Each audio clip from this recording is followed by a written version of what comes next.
All right, peeps, we're getting down there. There aren't many pieces left to go on. Our next set of stuff is for the carburetor. So you should have, and if I look over here, I can see the carburetor is going to go on the two pieces. I have an insulator packing. I have the insulator. I have the carburetor packing.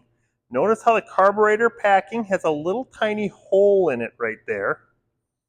That is that little tiny hole right there. The insulator packing does not.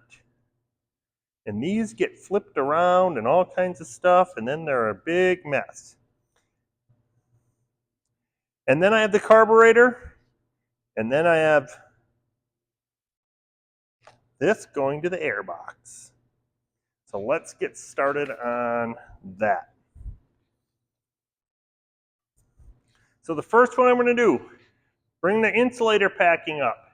This can go on this way, this can go on this way, this can go on this way.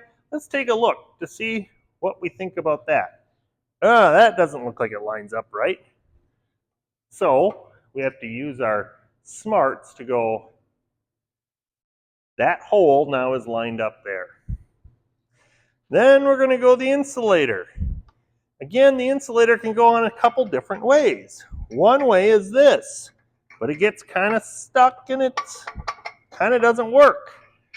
This question mark has to face you with that air intake right there.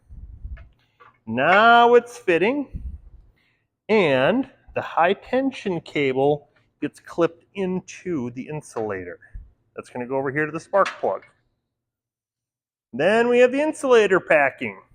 Again, the insulator packing, that small little hole has to go at the end of that question mark. My insulator packing is torn a little bit, but right there is how that fits on. Now I'm sliding my carburetor on. Got to figure it out. Fuel line has to go out that way. Choke is in front. Throttle's in back. Don't put it on backwards. It does fit on backwards. Just looks a little crooked. Put the carburetor on.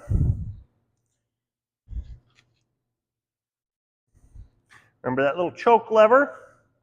Little choke lever, that hole fits right on that pin. This pin fits into that slide. Hey, we got a choke lever working again.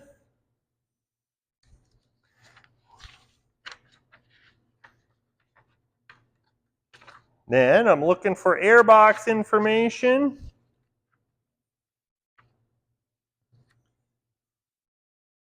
This one is kind of that metally, rubbery piece. I'm looking at it on page 6.5. It shows me how that goes in. This little lobe goes down and to the right. This little cutout and this little cutout, if you look, they fit that hole and that hole. So that goes on that way, and now it's time to grab the airbox. But before I grab that airbox and put it on, we got to work on governor linkage. So that part is done. Next video, we'll be talking about governor linkage.